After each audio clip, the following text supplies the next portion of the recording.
Bonjour les amis, je suis heureux, je suis content de vous rencontrer encore aujourd'hui et de faire encore un petit bout de chemin avec l'Évangile de l'an 2000 de l'abbé Laurent Gagnon.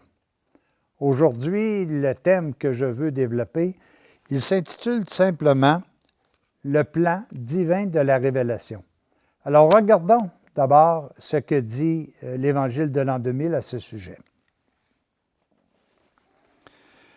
Votre croissance est progressive, tant sur le plan physique que sur le plan mental et spirituel. La vie se développe toujours lentement et progressivement.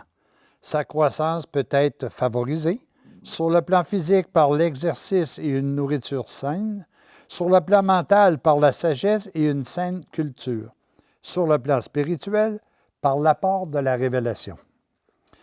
L'apôtre Paul vous dit « Aux petits enfants, il faut donner du lait ». C'est ce qu'il faisait sur le plan spirituel avec ses convertis avant de leur donner une nourriture solide qui convient à des adultes. Dieu ne procède pas autrement avec l'humanité.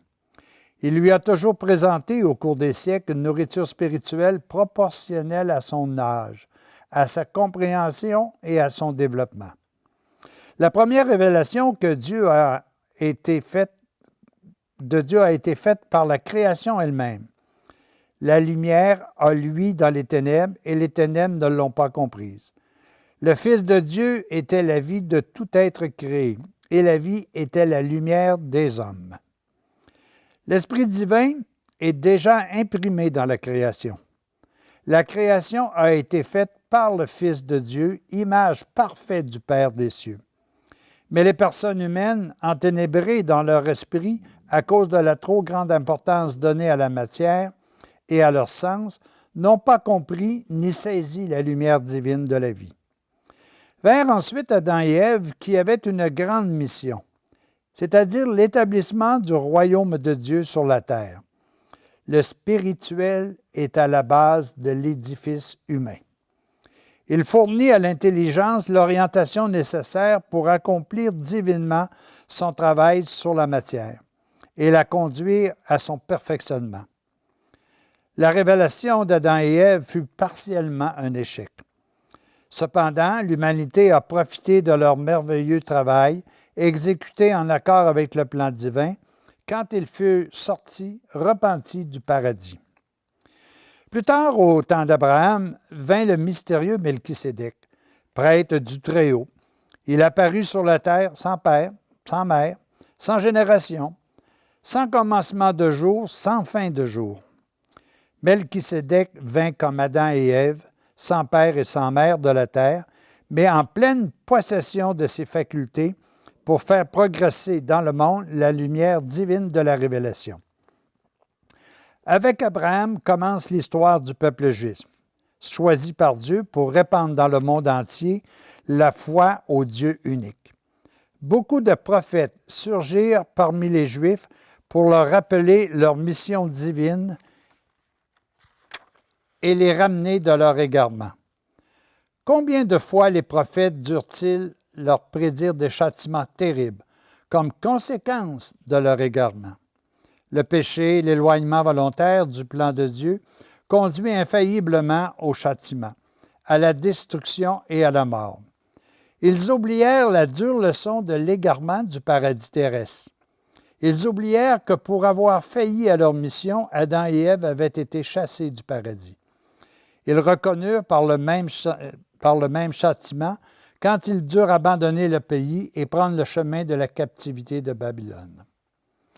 Les prophètes avaient pour mission de maintenir allumé le flambeau de la révélation.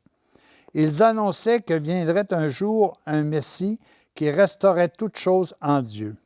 « Voici que j'envoie mon messager », annonçait Isaïe. Il ouvrira la bouche en parabole et il révélera les mystères cachés depuis la création du monde. Quand le temps fut venu, quand furent écoulées les 70 semaines d'années annoncées par le prophète Daniel, je vins sur la terre, profitant de la paix de l'Empire romain, pour annoncer le royaume de Dieu à tous les peuples. Quand ma préparation fut terminée, l'heure était venue de proclamer le royaume de Dieu sur la terre. Il fallait que le royaume soit pleinement réalisé en moi-même pour que je puisse le proclamer efficacement à tous les hommes. Mon heure était venue. Je brûlais du désir d'annoncer à tous les hommes, au peuple juif d'abord et aux gentils ensuite, les merveilles du royaume de Dieu sur la terre. Je pense que ce qui est important, c'est que nous puissions véritablement approfondir. Tout d'abord, qu'est-ce que c'est que la révélation? La révélation, c'est le fait de découvrir quelque chose qui est encore un secret, qui a été caché. On me révèle quelque chose qui est caché. Et ça, c'est excessivement important. Est-ce que nous avons encore beaucoup de secrets qui ne nous ont pas été accédés? Eh oui. Je regarde tout simplement ce que l'on voit ces jours-ci, autant au niveau de la connaissance que l'on a de l'infini grand par les majestueux télescopes.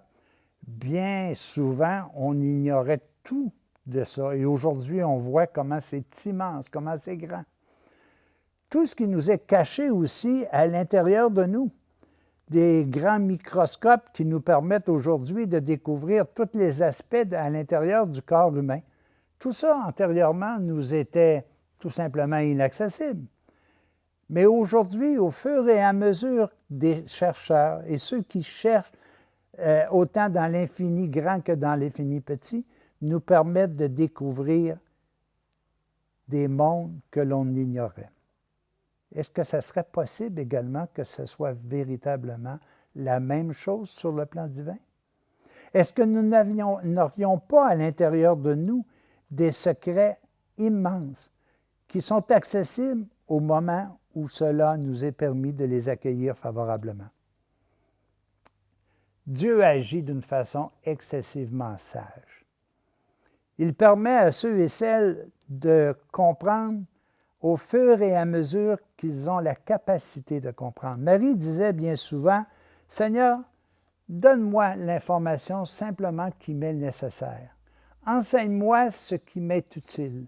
Ce que je ne peux comprendre, ça sera plus tard, je le méditerai. » Est-ce qu'on demande, nous, à un enfant qui vient de naître, immédiatement de prendre la bicyclette puis de se promener? Non, avant, on va lui apprendre à marcher, on va lui apprendre à courir, on va lui apprendre à embarquer sur une petite trottinette, puis finalement, un jour, peut-être qu'il fera le Tour de France, puis qu'il deviendra champion. Mais graduellement, au fur et à mesure qu'il a la capacité de comprendre, c'est à ce moment-là que l'on peut véritablement progresser. Sur le plan divin, c'est exactement la même chose. Dieu va nous donner ce qui est nécessaire au moment où nous sommes. Mais il y a des conditions, et ces conditions sont importantes. D'abord, est-ce que nous cherchons? On est chanceux d'avoir des chercheurs de l'infini, des galaxies, parce que ça nous permet de comprendre. Mais si personne ne cherchait ça, on ne comprendrait pas ça. C'est la même chose sur les scientifiques qui travaillent à l'intérieur de l'aspect humain, à l'intérieur de nos corps. Heureusement qu'on les a, parce qu'on ne comprendra pas. Les autres cherchent et ils nous transmettent cette information. C'est exactement la même affaire à l'intérieur de nous. Mais il y a des conditions. Ces conditions, c'est que d'abord, il faut vouloir chercher. Deuxièmement, il faut vérifier ce qui s'est révélé à nous, si c'est exact. Si la pratique des choses nous permet véritablement de voir que c'est un acquis pour nous. Exemple, ce que je sème, je le récolte. Ça peut rester une phrase qui est bien intéressante à dire, mais si je n'accepte pas de la mettre en pratique, je ne comprendrai pas. Vous savez, notre gros problème, c'est qu'on veut tellement savoir, on met tellement peu en expérience que finalement, on ne connaît absolument rien ou on connaît vraiment peu de choses. Le savoir, sans l'expérience, sans la mise en pratique, ne conduit pas à la connaissance. Et moi, je peux vous donner un exemple qui m'est personnel par rapport à ça, c'est que je me souviens qu'à 15-16 ans, je ne sais pas qui m'avait mis ce questionnement-là à l'intérieur de moi, mais j'avais toujours 4 questions qui me tracassaient, que je cherchais. Les questions étaient fort simples, c'est qui je suis, d'où je viens, qu'est-ce que je fais ici et comment cela va-t-il se terminer? Ça m'est arrivé de même, ces questions, est-ce que quelqu'un me les a placées à l'intérieur de moi ou est-ce que j'ai fait une référence, je ne sais pas. Mais ça m'a toujours intrigué de pouvoir répondre à ces questions. Au tout début, je disais, c'est bien simple, qui je suis, c'est Jacques. D'où je viens? Ben là, je ne sais pas trop, là. Qu'est-ce que je fais ici? Ben, je viens vivre. Puis comment ça va finir? Ben, ça va finir par la mort. Mais après, j'ai compris, parce que je cherchais davantage, que le qui je suis, c'est je suis. Je suis, c'est l'image, c'est le nom que Dieu s'est donné à Moïse. Dit, je suis celui qui est. Alors, je suis Jacques. Jacques, c'est l'habit humaine. D'où je viens? Moi, je viens de Dieu. Pourquoi? Comme chacun d'entre nous. Dieu a créé la personne humaine à son image, à sa ressemblance, avec un petit germe de sa propre personnalité à l'intérieur de chacun de nous. Je suis, d'où je viens également de mon père et de ma mère qui m'ont donné un corps. Qu'est-ce que je fais ici? Je peux toujours dire, je vis, j'existe, mais j'ai aussi une mission. J'ai une mission de rendre les autres le plus heureux possible et par le fait même de l'être moi aussi. Puis comment cela va-t-il se terminer? Peut-être que sur le plan physique, mon corps va cesser, que je vais mourir à la matière. Mais je suis sûr d'une chose, parce que j'ai cherché, j'en ai reçu le message aussi, que ma vie, qui est celle de la vie divine à l'intérieur de moi, continue sans cesse de progresser.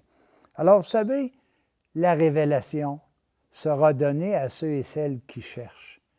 Et moi, ce que je souhaite à chacun d'entre vous, ayez toujours la puissance, ayez toujours la persévérance de chercher. Si vous cherchez, vous trouverez. Et il n'y a aucun secret, autant sur le plan terrestre et matériel, ni sur le plan spirituel, ne vous est caché si véritablement vous cherchez. À tous et à chacun, bonne recherche, à la prochaine.